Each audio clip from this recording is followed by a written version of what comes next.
A golden sun passes over the sand dunes. Its rays break through the purple sky and light up the seemingly endless expanse of water that sits before me. Water that stretches in one direction or the other, nearly the whole way around the state. All day I've been driving little one-lane roads through the woods, passing barns and pastures, the occasional small town perched on the shore of a little lake. But mostly it's been aspen, birch, maple. I'm one of the only people on that little beach, but I could have kept going, deeper into the woods. I could have driven across the bridge, over the water, into a land of mountains and mines, cliffs and islands, into one of the most sparsely populated places in the entire country, until 400 miles and 7.5 hours later I would leave the state. But I'd traveled far enough that day. Already I was a world apart from the great towers of stone and steel, ornately carved, decorated with tile mosaics and grand statues, victorious figures atop a chariot, a remnant from a time when this city strode atop the world, when this hive of innovation and industry called out an enticing promise, one heard from the cotton fields of Mississippi to the cobbled streets of Warsaw, a call to not just achieve the American dream, but to do so in the wealthiest city on earth. Of course, it would not last. The contradictions of the city, the failure to achieve its promises, but more so than anything, economic decisions made by people who had never called it home would reduce it to a shell of its former self. But this too would not last. Little by little, things are improving, and the glory days don't always have to be a thing of the past. This is that story, as best as I can tell it. I've been traveling around the country for the last 3 months, filming videos for the US Explained, and finally, I'm going to be able to share with you guys some of the stuff I've been working on with this episode. I'm actually here in Canada right now, in Windsor, Ontario, but I'm here for the views of Detroit, Michigan, right across the river. Detroit is a classic, iconic American city, the birthplace of the global auto industry, and one of the largest urban areas in both the United States and the Midwest, and helps make Michigan one of the most populous states in the entire country, right here on a series of important waterways connecting the Great Lakes. Hello and welcome to That Is Interesting. I'm your host, Carter. This is the US Explained, episode 27, Michigan.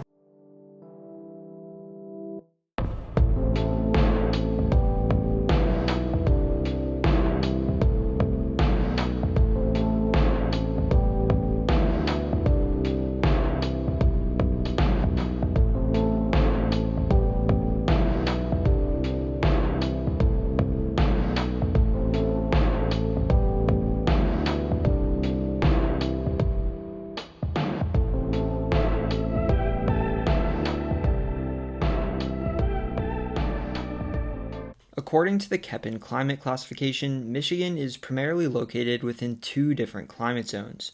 The majority of the state is located in the warm summer humid continental climate zone with 4 distinct seasons and a wide range of temperatures between them, with winters that can get very cold, although the very southern part of the state, including the city of Detroit, is located in the slightly warmer hot summer humid continental climate zone.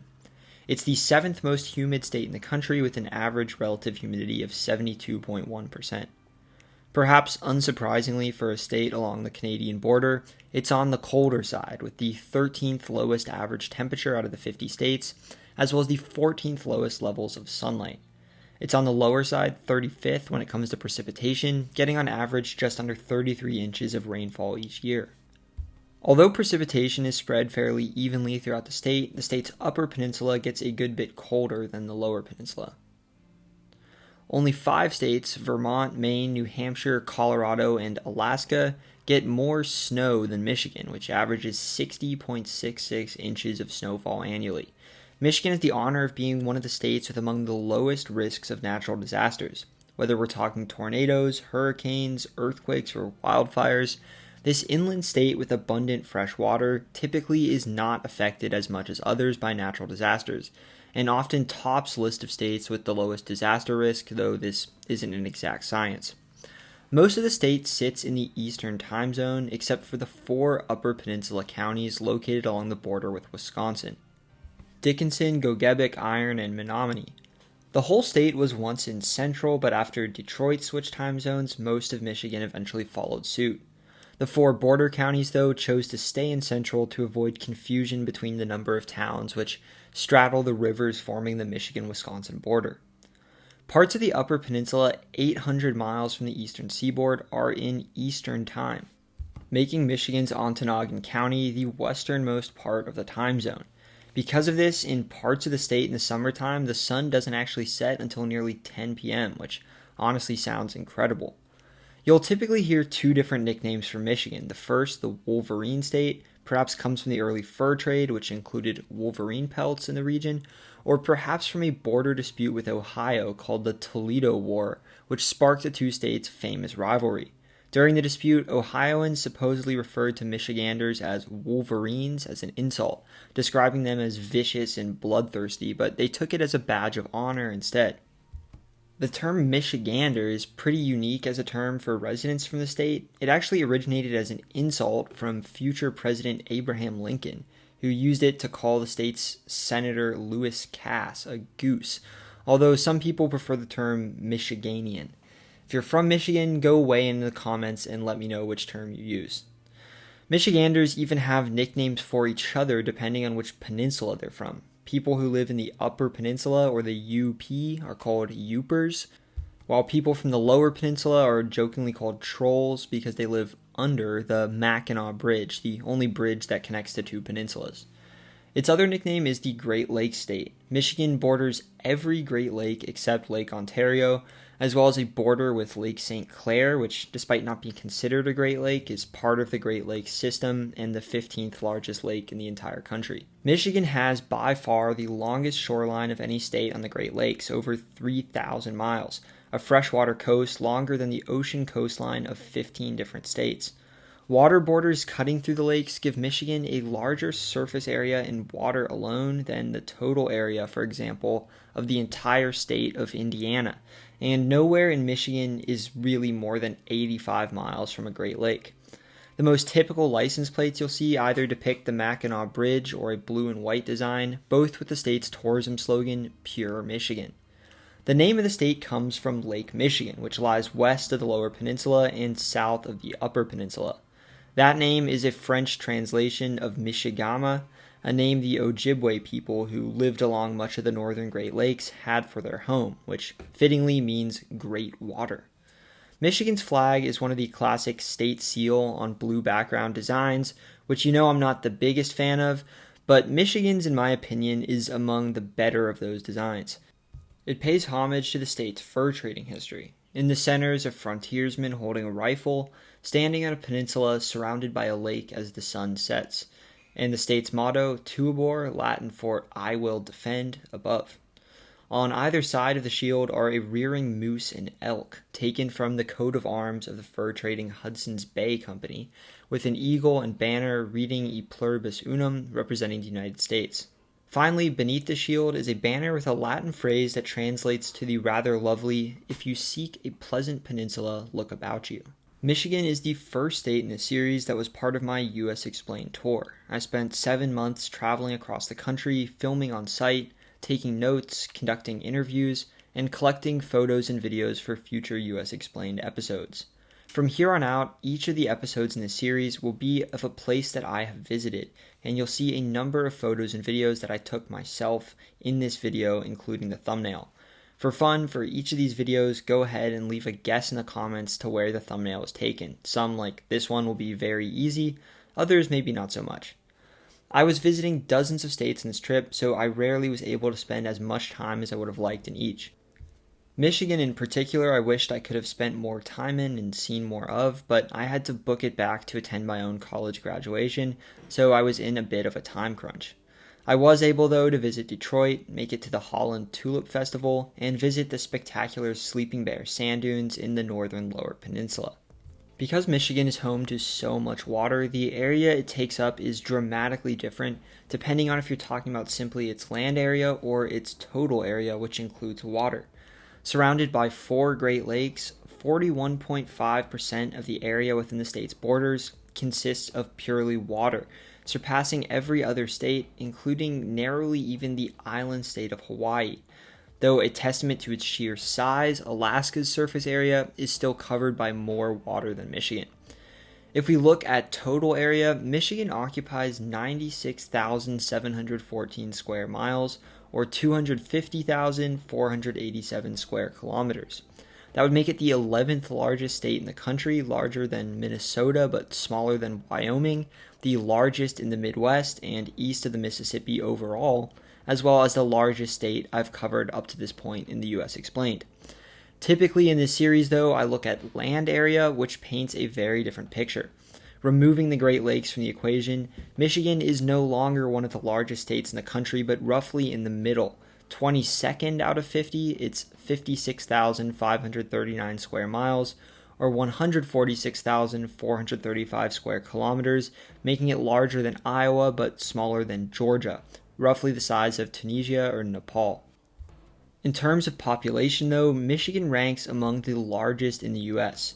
10.04 million people live within its borders, making it the 10th most populous state in the country, one of just 10 surpassing the 10 million mark. It's home to more people than New Jersey, but fewer than North Carolina, making it a true population powerhouse and a major player in the U.S.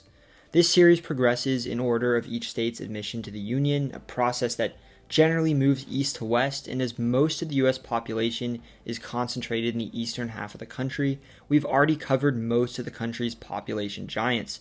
In fact, after Michigan, the most populous states we have yet to cover are what I call America's Big Three: California, Texas, and Florida. In terms of population density, Michigan is roughly towards the middle of the pack at 19th out of the 50 states, with 178 people per square mile, or 69 per square kilometer, though that's still a population density nearly twice that of the country as a whole. It's more densely populated than Tennessee and less than South Carolina. Michigan sits in the eastern north-central part of the country, in the part of America known as the Midwest. It's the first state we've covered so far that's considered part of the Upper Midwest, a subregion marked by colder weather and a landscape filled with lakes, hillier topography, and boreal forests. It's actually the northernmost state we've covered so far, with Isle Royale and its surrounding islands sitting further north than Maine's northernmost point. Michigan borders 3 other states by land and 2 others by water, as well as a Canadian province and 4 Great Lakes. Indiana and Ohio sit to the south of the Lower Peninsula, and Wisconsin to the southwest of the Upper Peninsula. It shares a water border with Illinois to the west across Lake Michigan and with Minnesota and Lake Superior. Ontario sits to the north and east, part of the province even lying south of Detroit, and borders both the Upper and Lower Peninsula on either side of Lake Huron. Lakes Michigan and Huron lie to the respective west and east of the Lower Peninsula and south of the Upper Peninsula. Lake Erie lies to the state's southeast, and Lake Superior sits north of the Upper Peninsula. Michigan's border with Wisconsin runs along the Upper Peninsula, beginning at the twin industrial port towns of Menominee, Michigan, and Marinette, Wisconsin, on Lake Michigan's Green Bay. The border then follows the Menominee River, along which sit historic iron mining and industrial towns like Iron Mountain and Kingsford. The border follows the Menominee and its tributary, the Brule, upstream to a spot near the town of Nelma, Wisconsin, where it then follows 2 diagonal lines northwest for 64 miles or 103 kilometers to the Montreal River. It follows the river, which divides the Michigan town of Ironwood from its Wisconsin counterpart Hurley, to its mouth in Lake Superior. A water border between Michigan and Wisconsin continues halfway onto the lake, where it becomes a water border with Minnesota. Though the 2 states share no boundary on land, Minnesota's northeastern tip comes less than 700 feet from Michigan water. From there, the remainder of Michigan's Lake Superior water border is international, shared with the Canadian province of Ontario. At the eastern end of the lake, Superior's water flows out through the St. Mary's River, which splits into a number of other channels and waterways, and leaves behind large islands like Michigan's Drummond Island, some on the Michigan and others on the Ontario side. The industrial port town of Sault Ste. Marie sits across the river from its larger Canadian counterpart. From east of Drummond Island, the water border cuts down Lake Huron to its southern tip, where the waters of Huron and the further upstream lakes, Michigan and Superior, are funneled into the St. Clair River, dividing the Michigan city of Port Huron from its Canadian counterpart, Sarnia. The border follows the river until it spills out into the large Lake St. Clair, and then follows the river that the lake's water flows out of, the Detroit River. Along the entire 28-mile length of the river sit the city and suburbs of Detroit, an enormous urban area home to over a third of the state's residents, not only Michigan's largest, but one of the largest urban areas in the country, home to 3.78 million people. Downtown Detroit sits right on the river and as such lies directly on an international border. Across the river, interestingly enough, to the south sits Canada, the very tip of the Ontario Peninsula upon which nearly a third of all Canadians live, ends at the Detroit River, and the city of Windsor, which sits directly across from downtown Detroit, is the end of an urban corridor stretching along the Great Lakes and St. Lawrence River all the way to Quebec City, home to nearly half of Canada's population. An urban area of about 422,000 and an industrial auto manufacturing center in its own right, these industrial twins together form the largest cross-border metropolis in the entire Western Hemisphere, and the third largest on the planet, surpassed only by Kinshasa-Brazzaville and the Singapore-Johor-Bahru area. It's not San Diego and Tijuana or El Paso and Juarez, but Detroit that serves as America's largest border metropolis. Just outside the city, the Detroit River empties into Lake Erie, where an international water border with Ontario turns to a water border with the state of Ohio. It enters the land at a tiny exclave of Michigan called Lost Peninsula, a small town on Lake Erie's Maumee Bay that is part of Michigan but only accessible by land via Ohio, probably every Michigander's worst nightmare. It's also a suburb of Toledo. The Ohio city sits directly south of the border, not far at all from Detroit, and a number of Toledo suburbs like Temperance and Lambertville sit on the Michigan side. From Lake Erie, the Michigan-Ohio border stretches 69 miles west until meeting up with the north-south border with Indiana. The border continues north for just 4.5 miles until turning west for 104 miles or 167 kilometers until meeting Lake Michigan at the town of Michiana. Along the way, some suburbs of South Bend, Indiana, stretch across the state line into Michigan. Within Lake Michigan, the state shares a water border with Indiana, Illinois, and Wisconsin before cutting through Green Bay and meeting the land at Menominee. Unsurprisingly, nearly the entire state sits within the watershed of the Great Lakes. Rivers like the St. Joseph, Kalamazoo, Muskegon, and Manistee in the west, the Saginaw in the east, and the Menominee in the Upper Peninsula all flow into the Great Lakes and eventually out to sea via the St. Lawrence. Though none of the rivers within either peninsula are particularly long, its three far shorter rivers, the Detroit, St. Clair, and St. Mary's, the waterways connecting Lakes Erie, St. Clair, Huron, and Superior to one another, that are easily the state's most important. Not only are they major shipping lines essential for American and Canadian trade and transportation, but due to the sheer volume of water flowing out of the Great Lakes, they're among the largest rivers in the country by the amount of water discharged, the 8th, 9th, and 11th respectively. The Detroit and St. Clair rivers each release more water at their mouths than the Missouri River, the longest river in the country. The state can be divided into three pretty distinct regions. Of course, there are the upper and lower peninsulas, whose existence within the same state makes Michigan one of the only states I can think of that, not counting islands, has a significant portion of its land geographically separated from the rest. The only other that comes to mind is Virginia, but Virginia's physically disconnected eastern shore makes up just 5% of the state's land area, while the Upper Peninsula represents 29% of Michigan's land. Despite making up nearly a third of the state, only 3% of Michiganders call the Upper Peninsula home. The other 97% live south of the Mackinac Bridge. It isn't just that the state's population is overwhelmingly concentrated within the Lower Peninsula, but the vast majority live in the southern half of the peninsula. The Lower Peninsula north of Lake Huron's Saginaw Bay, which juts into it, giving it its distinct glove-like shape, is home to only an additional 7% of Michigan's population. The remainder, 90% of the state's residents, live within the southern Lower Peninsula.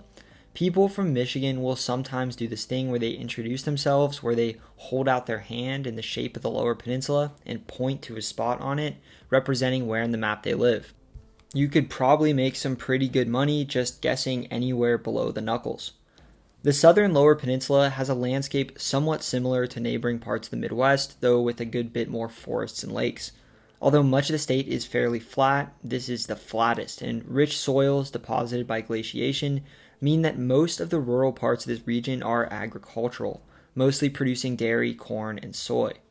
With warmer weather and richer soil, this region was easier to settle and develop, and a strategic location on the essential waterways of the Great Lakes, not far from rich deposits of iron, lumber, and copper in the north, as well as coal and oil in nearby states like Indiana and Pennsylvania, Michigan's southern Lower Peninsula became a major industrial hub, a manufacturing center today considered part of the country's so-called Rust Belt, a region once marked by industrial prowess that has since suffered economic and population decline in recent decades.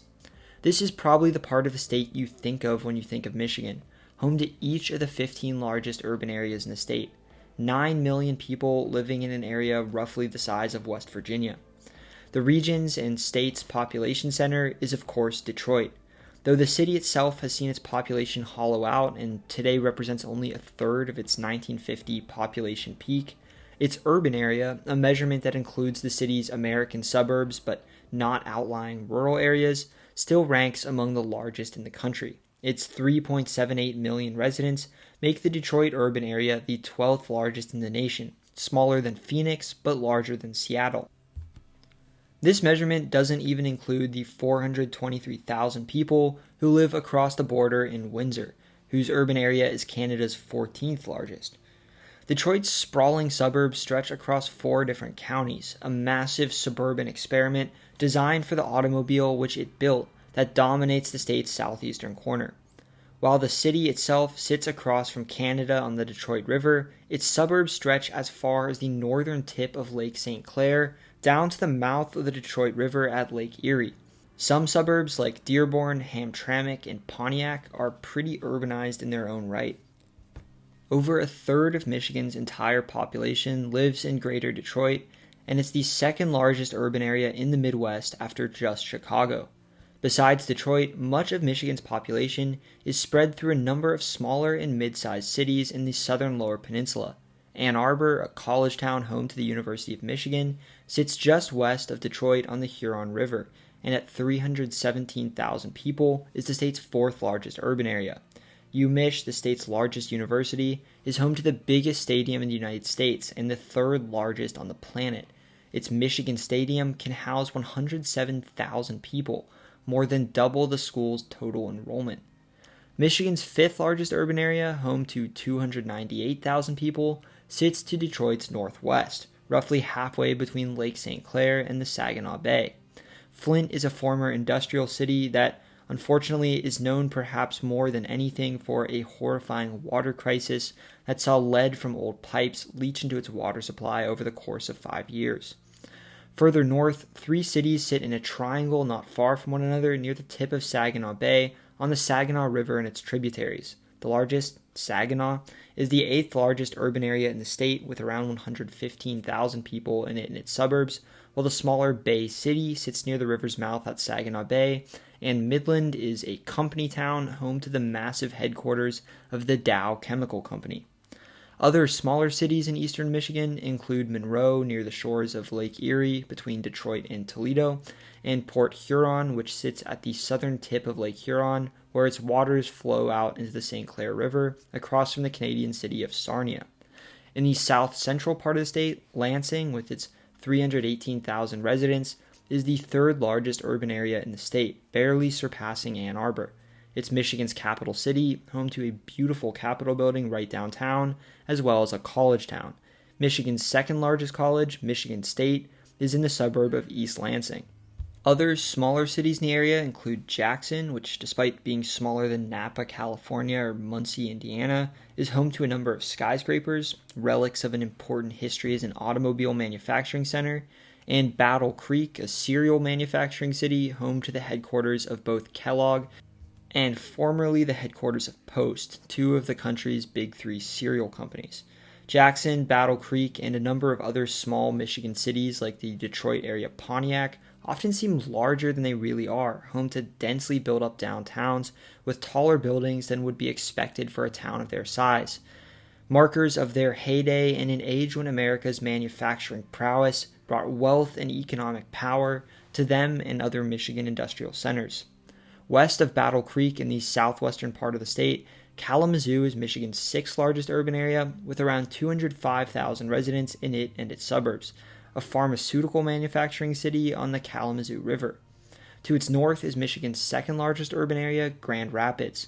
On the Grand River, just inland from Lake Michigan, the urban area of 605,000 is the largest in western Michigan, the second largest in the state, and the 70th in the country.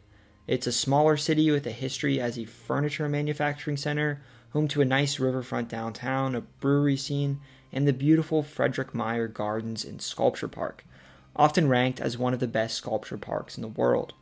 Other cities in western Michigan include Muskegon, a lumber and port city on Lake Michigan whose 166,000 residents make it Michigan's seventh largest urban area, Holland, the center of America's largest Dutch community, home to the famous Holland Tulip Festival, and the twin towns of Benton Harbor and St. Joseph at the St. Joseph River's mouth on Lake Michigan. Beyond Saginaw Bay, the northern half of the Lower Peninsula is a world apart from the densely populated industrial south. Farmland gives way to forest, and the flat land rises into rolling hills. As with southern Michigan, the landscape is punctured by lakes, but the lakes of the north are larger and more numerous. This northern stretch, along with the Upper Peninsula, is part of the North Woods, a region that includes much of the northern parts of neighboring Wisconsin and Minnesota as well. Unlike much of the Midwest, which saw glaciation leave behind rich, fertile soils that were easy to farm, glaciers deposited weaker, often sandy soils in the North Woods, and farming never was able to take a deep hold in the region, something the region's frigid winters only exacerbated. And as I mentioned earlier, the North Woods, including both the Upper Peninsula and the northern half of the Lower Peninsula, boasts a population far smaller than that of southern Michigan. Those same glaciers left thousands of lakes behind on the landscape, and the state can claim not only 4 Great Lakes, but more than 11,000 lakes in total, the fourth most of any state. Other than Alaska, which takes first place, Michigan is surpassed in number of lakes by only its 2 Northwoods neighbors, Wisconsin and Minnesota. With so much woodland, timber, and forestry plays a major role in the economy of northern Michigan. There's an agricultural presence in the region as well. 3/4 of all tart cherries grown in the U.S., different from the sweet cherries grown in states like Washington, come from Michigan, mostly from the area around Traverse City. The town on the tip of a major arm of Lake Michigan called Grand Traverse Bay is the largest urban area in all of northern Michigan, despite being home to just 56,000 people in and around the town. It's a major hub for tourism, which has come to dominate northern Michigan. The region has grown into a vacation destination for people from not just southern Michigan cities like Detroit, but other major Midwestern cities like Chicago as well. The forests and lakes of the North Woods are physically unlike anywhere else in the Midwest, and visitors flock to them in the summertime to splash in the lakes and relax in the shade. Many Michiganders have second homes and cabins up north that they spend the summers at. This map shows every county in the U.S. by proportion of houses that are second homes, and the North Woods are sharply visible. In many ways, it's the backyard of the Midwest. The whole state, but northern Michigan in particular, is home to a culture revolving around water. It's a popular place for fishing, boating, and small towns dotting the lakeshore are often always home to harbors and marinas. There are more lighthouses in Michigan than in any other state, around 130, many located in remote parts of the state, there for the sole purpose of keeping the rugged and often dangerous shoreline of the state's islands and peninsulas visible to the tens of thousands of ships that pass through the lakes annually. Take, for example, Charity Island, a little speck of land in Saginaw Bay, where a small harbor exists for the sole purpose of connecting the island to the outside world for the lighthouse keepers that would live there. There are more than 400 islands in the state with names, but likely many more in total. A string of large islands stretches north from Traverse City in Lake Michigan, the largest of which, Beaver Island, is populated but only accessible by boat or plane. Mackinac Island, one of Michigan's most famous vacation spots, is an old fur trading post in Fort Town along the Straits of Mackinac, which connect Lakes Michigan and Huron, and is maybe best known as one of the country's only car-free towns. Automobiles have been banned on the island since 1898 for scaring horses, and visitors typically use bikes or even horse-drawn carriages to get around. Northern Michigan's also home to one of my favorite places in the Midwest, the Sleeping Bear Dunes, a string of massive sand dunes along Lake Michigan, more than twice as tall as the Indiana Dunes, a national park in Michigan's southwestern neighbor. Along the Straits of Mackinac, connected by only the beautiful Mackinac Bridge, one of the longest suspension bridges in the country, sits the Upper Peninsula. Home to only 303,000 people, Upers, as they are jokingly referred to, make up only 3% of Michigan's population, while the Upper Peninsula makes up 29% of the state's land. In fact, the entire peninsula has a population density of just 18 people per square mile, a far cry from the state average of 178 per square mile. In fact, this pretty large region is arguably the most sparsely populated place not just in Michigan, not just in the Midwest, but in the entire eastern half of the country. Nowhere east of the Mississippi comes anywhere near the remoteness of the Upper Peninsula. Only 6 states, the massive western states of Alaska, Wyoming, Montana, North and South Dakota, and New Mexico, have a lower population density than the UP. Everything that's true about the northern lower peninsula is more so for the Upper Peninsula. Its soil is also quite weak. It's colder and even more remote. Only a single major highway passes through it, Highway 75, which stretches for just 52 miles along the very tip of the peninsula before ending at the border town of Sault Ste. Marie. Considering anyone continuing north would be making their way into remote northern Ontario, it isn't a heavily traveled stretch of highway at all. The landscape is more rugged, flatter in the east, but rising in the west into small mountain ranges, like the Huron and Porcupine Mountains. These mountains don't reach the heights of the Rockies, Appalachians, or even parts of the Ozarks, but they're still unusual within the mostly flat Midwest, a vast stretch of true wilderness in a part of the country that's mostly been developed or converted into farmland. Michigan's highest point, Mount Arvon, sits at 1,979 feet, or 603 meters above sea level, overlooking Lake Superior. Another peninsula, the Keweenaw Peninsula, juts out into Lake Superior, and a partially natural river, partially man-made canal, the Keweenaw Waterway, separates it from the rest of the Upper Peninsula, allowing ships to easily move copper from mines on the Keweenaw Peninsula throughout the Great Lakes. Mining, primarily copper and iron, historically dominated the industry of the UP. The peninsula's mines brought immigrants, many from Finland, to the region, and were an essential piece of the industrialization of the United States. Along with the timber industry, tourism is a huge aspect of the UP economy. While just 303,000 people call the peninsula home, there are likely millions who vacation there each year.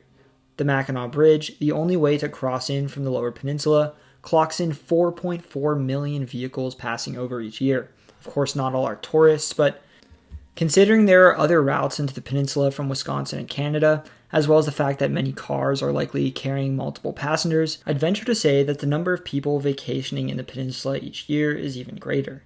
In fact, the part of the UP, including the towns of Menominee and Iron Mountain along the Wisconsin border, has the highest proportion of second homes of anywhere in the United States, 26%. More than a quarter of all houses in the region are vacation homes only occupied part-time. Most towns in the region are small and industrial, revolving around mining or shipping. The largest typically contain little more than 20,000 people and include Marquette in the middle of the UP on the shores of Lake Superior, Escanaba on the northern end of Green Bay, Houghton on the Keweenaw Waterway, and Sault Ste. Marie, whose Soo Locks are the passage any ship entering or leaving Lake Superior must take. It's separated from a larger counterpart on the Canadian side of the same name. The peninsula is home to some truly beautiful natural areas. The Pictured Rocks National Lakeshore is a stretch of Superior Lakeshore boasting beautiful cliffs, arches, ice caves, and colorful rock formations, an incredible experience either in the summer or the winter. Beyond the peninsula, not far from the north shore of Minnesota and the Canadian city of Thunder Bay, sits the Lake Superior island of Isle Royale. This huge island, nearly the size of Guam, is the largest freshwater island in the United States and a national park. Only reachable by boat or seaplane, the island is like Mackinac, completely car-free, an uninhabited wilderness, home to moose and wolves that you can backpack or explore by boat. The beautiful national park is one of only a handful in the Midwest, and testament to just how remote and difficult it is to reach, it's the least visited national park in the lower 48, receiving just around 25,000 visitors per year, more than only 4 other national parks, 3 of which are in Alaska and 1 in American Samoa. That's fewer visitors than 5 Alaskan parks, a park in the territory of the U.S. Virgin Islands, as well as other parks that can only be reached by boat, like Dry Tortugas and the Channel Islands. Some 14,000 years ago, glaciers that had once stretched from the Arctic to Indiana began to retreat, carving out areas of land they had once covered, depressions that would fill with water as the ice melted. They would become the Great Lakes, and in the land between them, the Michigan we know today was born. Perhaps around the same time that the glaciers were beginning their slow retreat, people from the tundras of Siberia, perhaps seeking game to hunt, would make their way either via a land bridge that has since sunk beneath the waves as the ice sheets melted, or by boat across what is today the Bering Strait. They likely had no idea that they were settling a continent, indeed a hemisphere, as of yet unreached by humankind. Over time, their descendants would make their way south, following a gap in the glaciers along the eastern flank of the Rockies to warmer lands beyond the ice. From Alaska to Patagonia, later generations would people the Americas and develop into a diverse population of thousands of different ethnic groups, speaking thousands of different languages. In Michigan, earlier societies known as the Hopewell and Woodland cultures lived within agricultural communities, constructed temples and burial mounds, and mined copper in the Upper Peninsula. The Hopewell were linked to trade routes across the continent, and Michigan copper has been found in archaeological sites across North America. They were ancestors of the native people that European settlers would encounter there later. Michigan was home to a number of different indigenous peoples, including the Miamia and Peoria who lived in the south, and the Sauk who lived near Saginaw Bay, the Menominee who inhabited the western portion of the UP. Most influential within the region, though, were the Anishinaabe. They were not one people, but a grouping of many, the Ojibwe or Chippewa in the north around Lake Superior, the Ottawa in the lower peninsula, the Potawatomi in the very south of the state, and the Mississauga who stretched in from Ontario.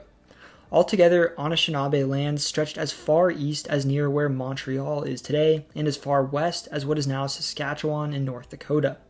Though representing a number of different ethnic groups, the different Anishinaabe peoples had a number of cultural similarities to one another. They spoke closely related languages and held common religious views. Many Anishinaabe, along with a number of other indigenous groups from New England to the Great Plains, worshipped a deity called Gitche Manitou, or the Great Spirit. The Anishinaabe believed that Gitche Manitou lived on Mackinac Island, and it became the site of a religious pilgrimage.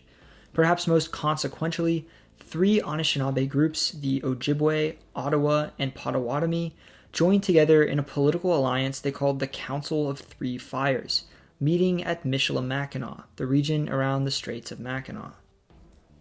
French colonialism had really taken root in North America with the expeditions of Samuel de Champlain, who in the early 1600s founded the colonies of Acadia on the Bay of Fundy and Canada along the St. Lawrence River. From Quebec, Champlain and other French explorers, traders, merchants, and missionaries would explore the Great Lakes. Many believed that the lakes were part of a Northwest Passage that would eventually lead to Asia and its lucrative trade. One believer in the Northwest Passage was Champlain's interpreter, Etienne Brulé. Champlain sent Brulé beyond the St. Lawrence River, where he explored the Great Lakes. In 1618, he crossed the St. Mary's River into the Upper Peninsula near what is today Sault Ste. Marie, becoming the first European to set foot in what is now Michigan.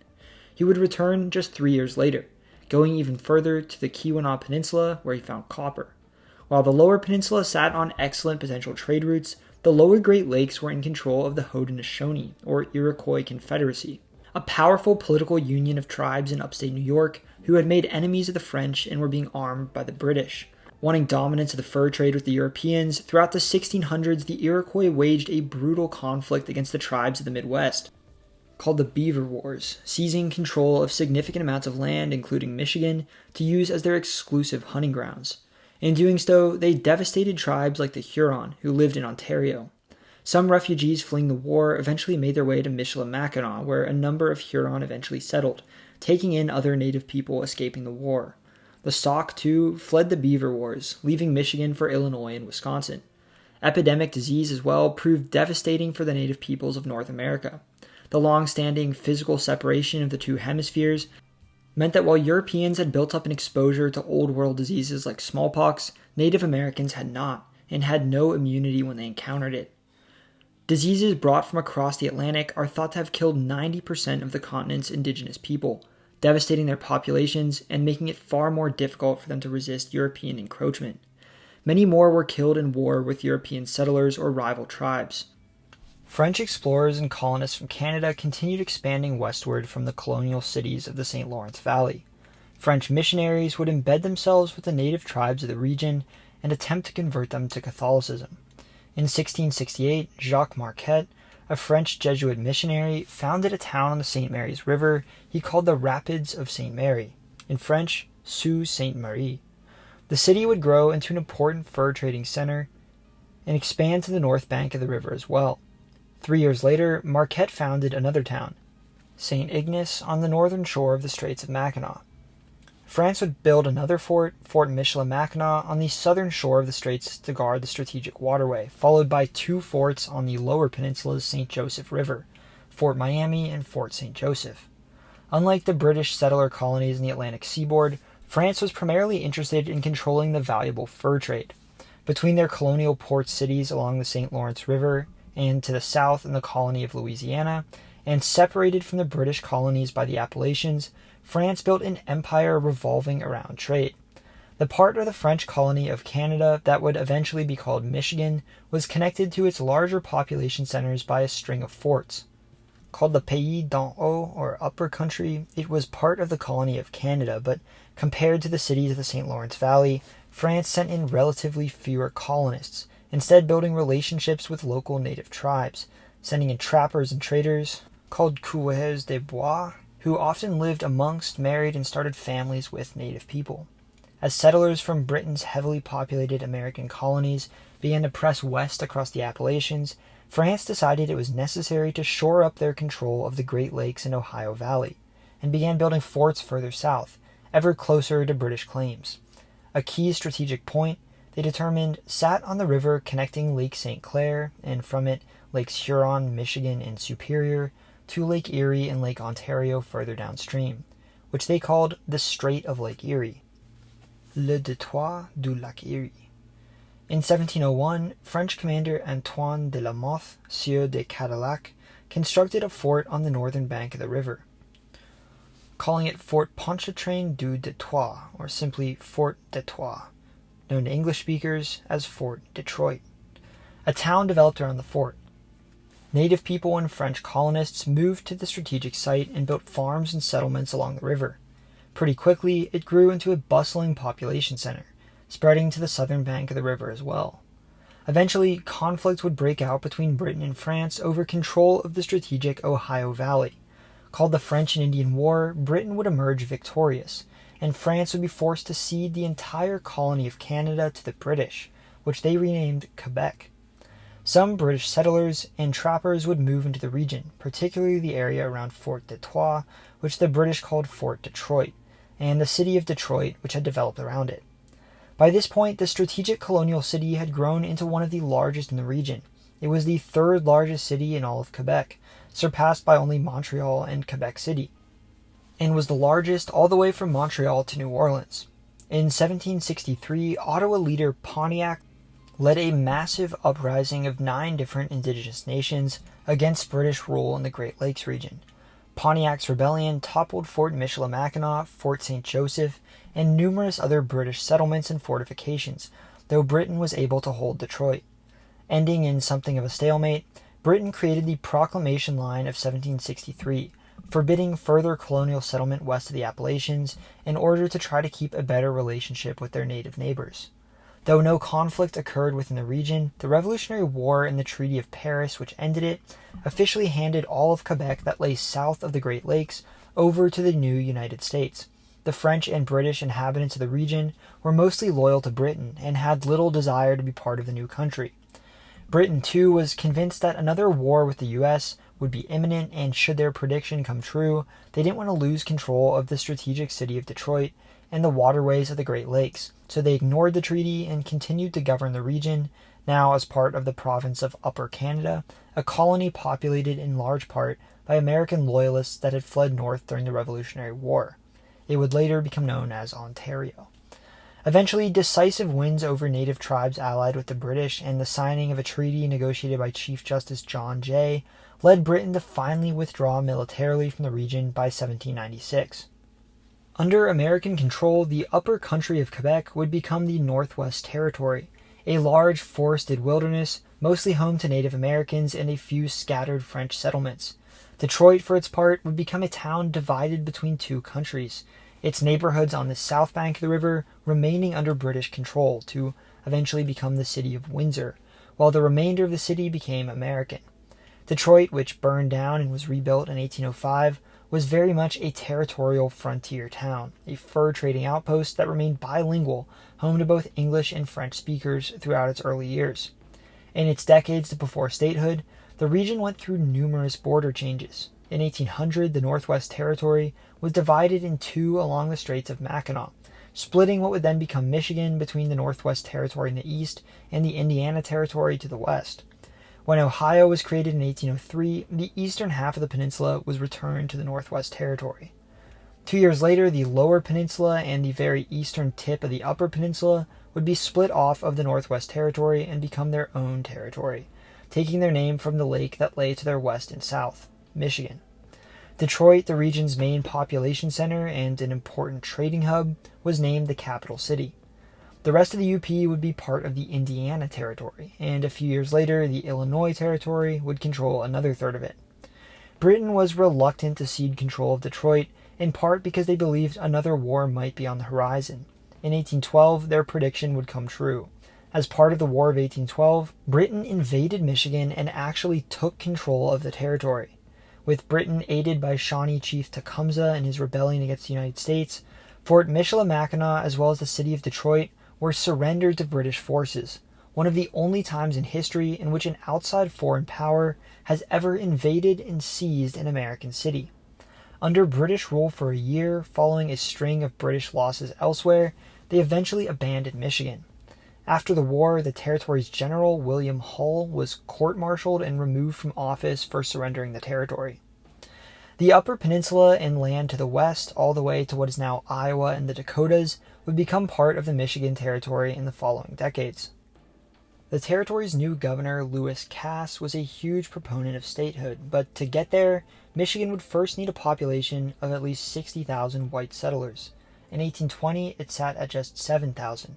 While just to the south, Ohio already boasted over 500,000 residents, Michigan was largely viewed as swampy and generally unfit for settlement.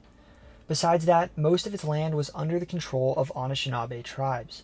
During the war, most Anishinaabe sided with the British, which, after the war, Cass used as an excuse to push for their removal from the state. He pursued a number of treaties in which the Anishinaabe signed control over massive swaths of Michigan land, and was responsible for the removal of many Anishinaabe to west of the Mississippi River. At the same time, Cass invested in infrastructure and roadways to help support a larger population. Most consequential for the growth of the territory, though, was the construction of the Erie Canal in New York. Completed in 1825, the canal linked the Hudson River near Albany to Lake Erie near Buffalo.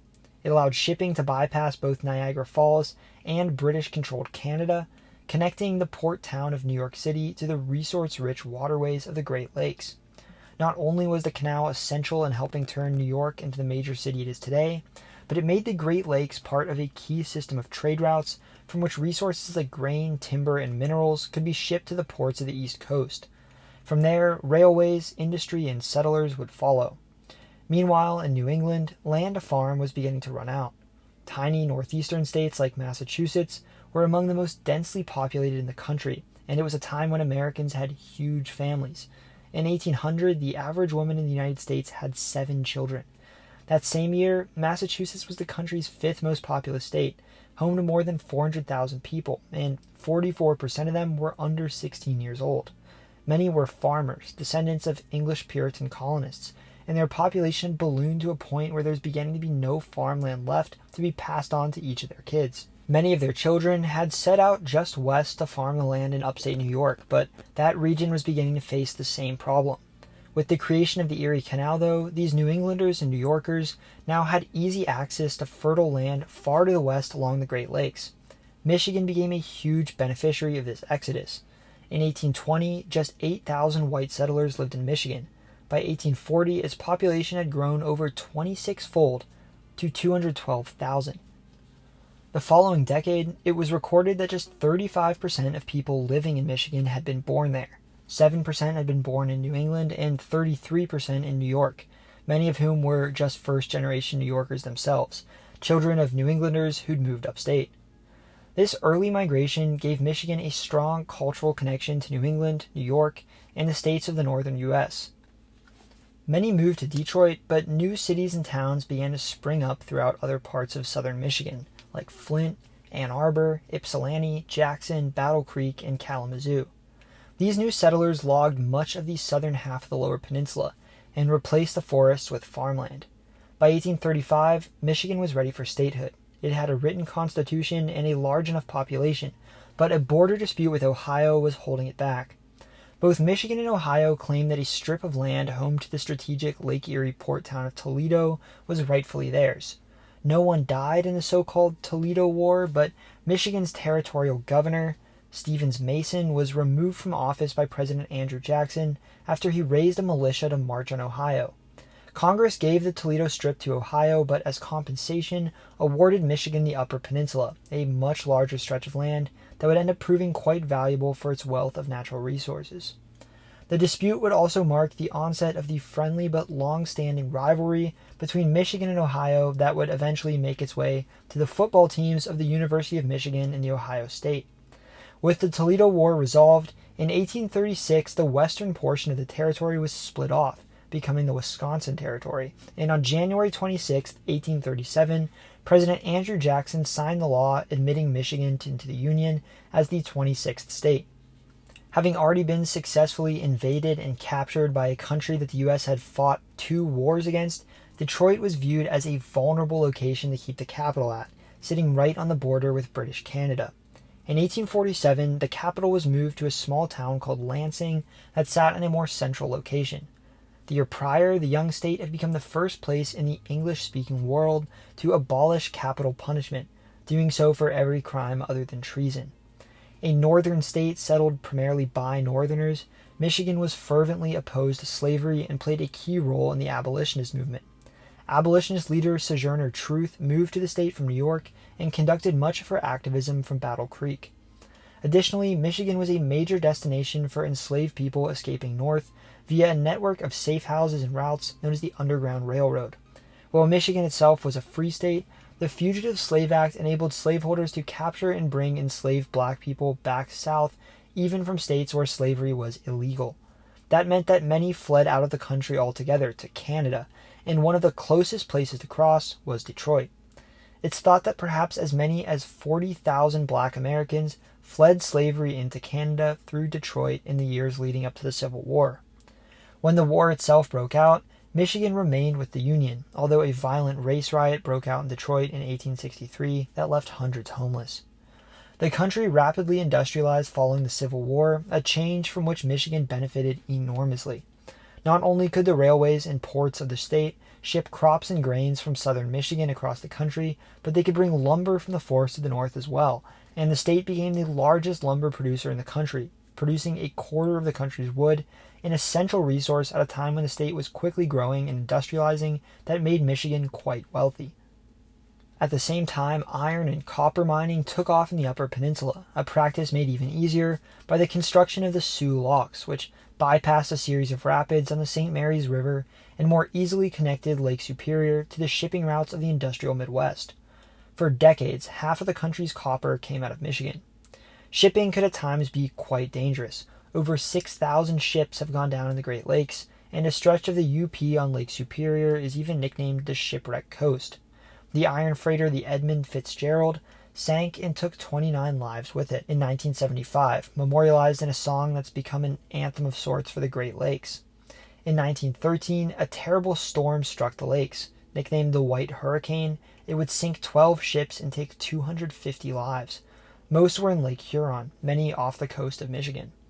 In agricultural Battle Creek, cereal production took off with the rise of the cereal giants Post and Kellogg, who popularized the product as a breakfast food and produced it en masse. In 1860, the state was home to 749,000 people, but its population shot to 1.18 million the following decade and would grow steadily in the decades since. By 1880, it had risen to become the 9th most populous state in the US and would remain in the top 10 ever since. Key to this growth was a massive wave of immigration from Europe that benefited industrial states like Michigan in particular. The state became a major destination for immigrants seeking jobs in the US. Dutch and German immigrants came to work in Michigan's farms, mines, and logging camps, as did Canadian immigrants. Dutch immigrants in particular settled in the western half of the state, founding Holland and flocking to Grand Rapids. Towns like the tourist hotspot of Frankenmuth were founded by Germans. Irish, Italian, Polish, and other Eastern Europeans typically settled in Detroit, while Cornish, Finnish, Swedish, Norwegian, and Italian immigrants moved to the UP to work mining and forestry jobs. Today, the Upper Peninsula has one of the largest Finnish-American populations in the country, and western Michigan one of the country's largest Dutch-American populations. Michigan in the early 1900s was one of the fastest growing states in the country, and immigrants helped make it a highly urbanized industrial state, helping bring the population from just 400,000 in 1850 to 2.4 million in 1900. During Prohibition, Detroit's proximity to Canada made the city a liquor smuggling hotspot. 75% of all the alcohol illegally brought into the country during Prohibition came in through Detroit-Windsor.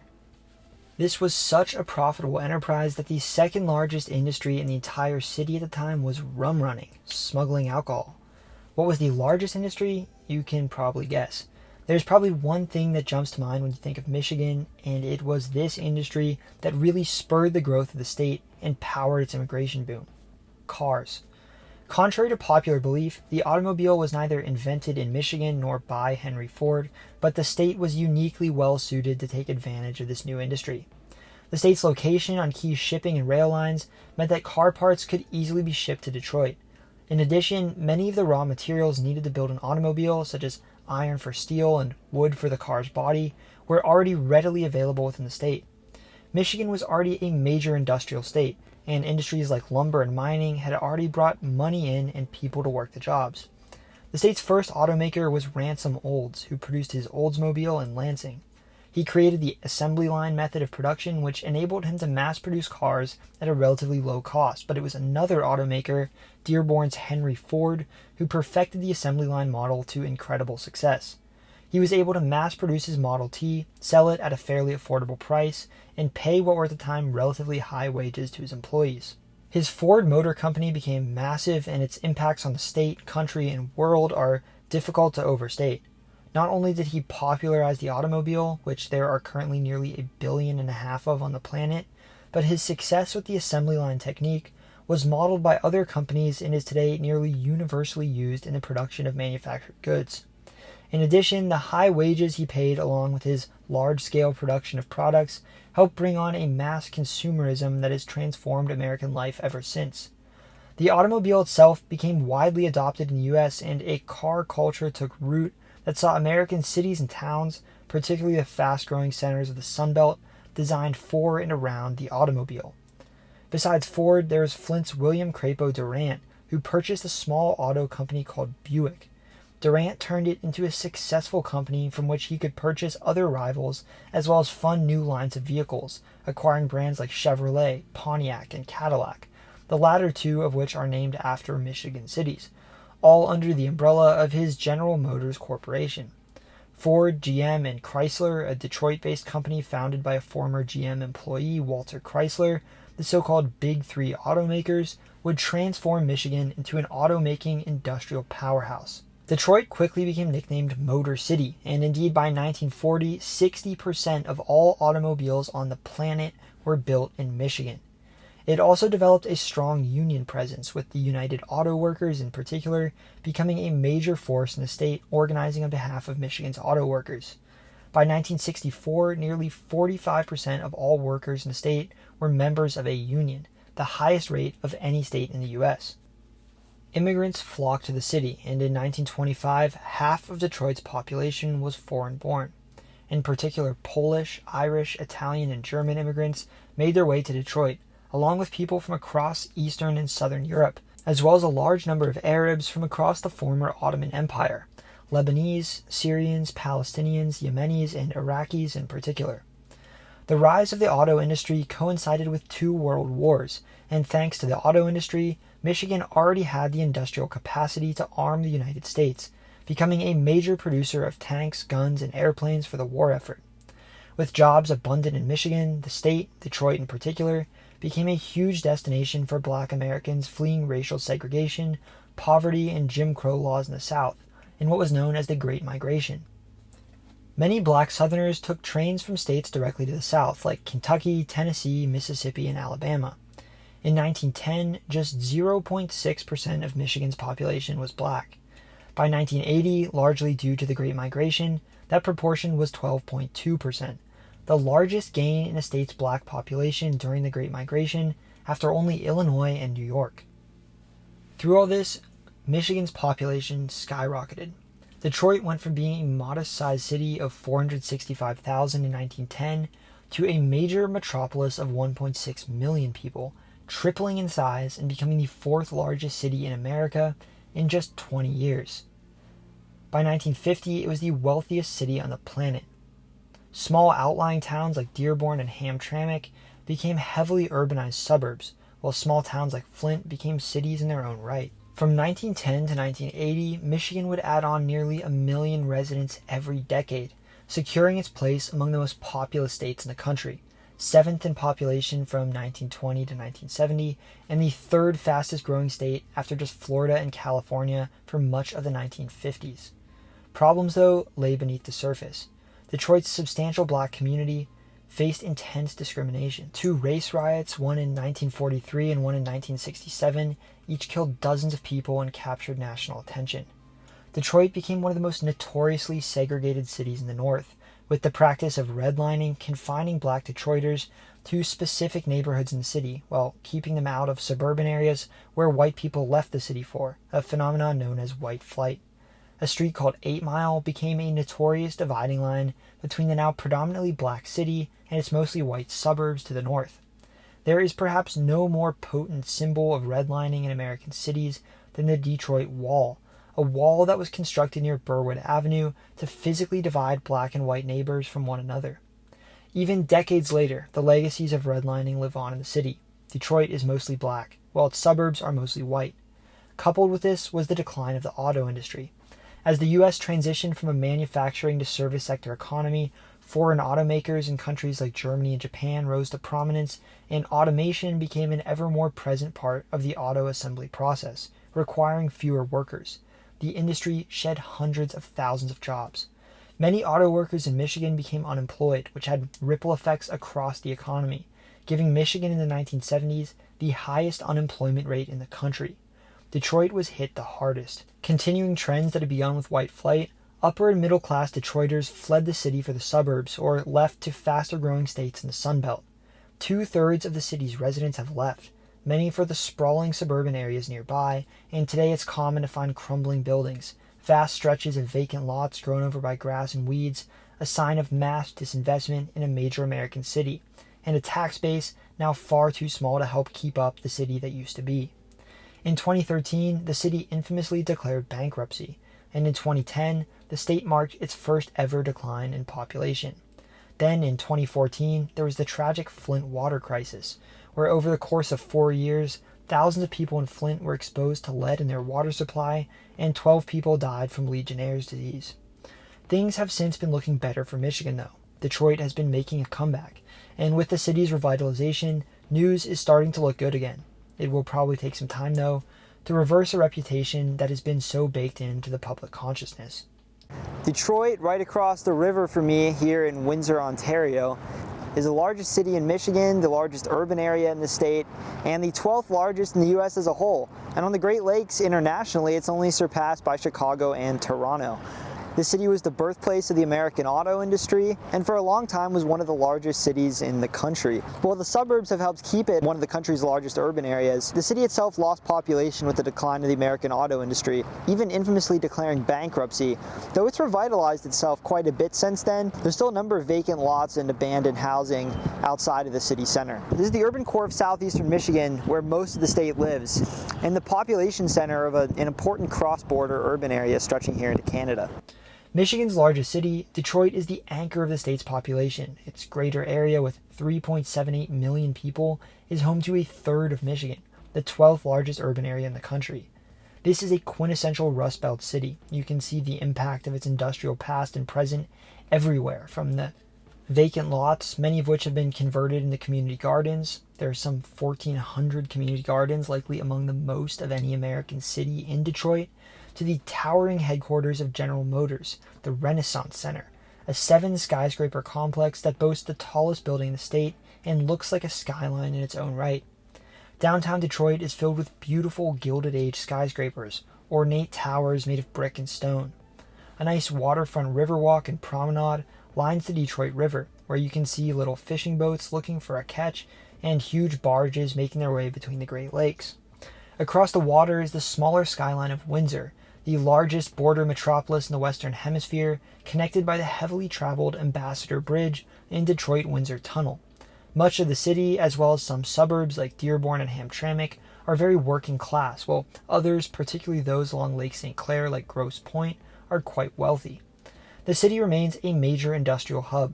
Ford's River Rouge complex, once the largest factory on the planet, produces their F-Series trucks. It's a major music city. The Motown and techno genres were both born in the city. Its Fox Theater is among the country's most renowned historic venues, and the Henry Ford Museum in Dearborn is less a museum about Ford and more a collection of art. Thomas Edison's laboratory, the Wright brothers' bike shop, and the bus Rosa Parks rode on and the limousine JFK was assassinated in are all housed in the massive museum. In terms of race, 74% of Michiganders are white, 13% are black, 5% are Latino, 3% multiracial, and 3% are Asian. Most of Michigan's population can trace their ancestry to immigrants from Germany, enslaved people from Africa, or to Ireland, England, or Poland.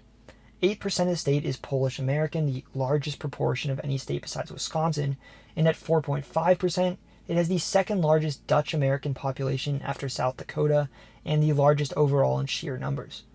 On top of that, the state has the largest Middle Eastern population in the United States, at about 3%.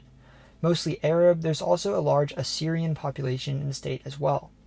It's a diverse population, about 58% Christian and 42% Muslim, and home to a mix of both immigrants as well as families that have been there for generations, tracing their ancestry predominantly to Lebanon, Iraq, Palestine, Yemen, and Syria. Most live in the Detroit suburbs. Dearborn is the first city in the country to become majority Arab American at 55% of the population, and its Islamic Center of America is the largest mosque on the continent. Other suburbs like Dearborn Heights, Sterling Heights, and Hamtramck are more than a quarter Arab American. Hamtramck itself is the first Muslim majority city in the U.S. In terms of religion, 70% of Michiganders are Christian, 5% practice other faiths, and the remaining 24% are religiously unaffiliated. Most are Protestant, predominantly members of evangelical or mainline Protestant denominations. Michigan is home to a lot of great regional foods. One of the most well-known, which has become popular across the country in recent years, is Detroit-style pizza, a pizza made with a Wisconsin brick cheese and a thick, crispy crust cooked in regular pans which were supposedly used as drip trays by automakers.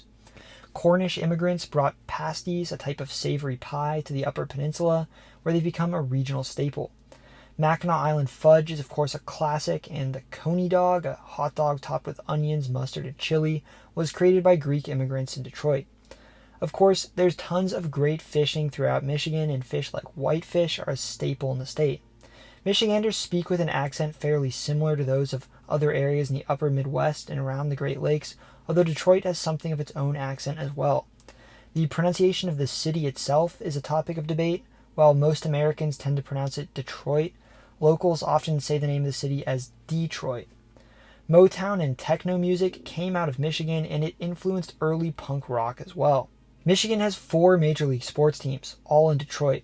The MLB's Detroit Tigers play at Comerica Park, the NFL's Detroit Lions at Ford Field, and the NHL's Detroit Red Wings and NBA's Detroit Pistons share Little Caesars Arena. All three stadiums are right next to each other downtown.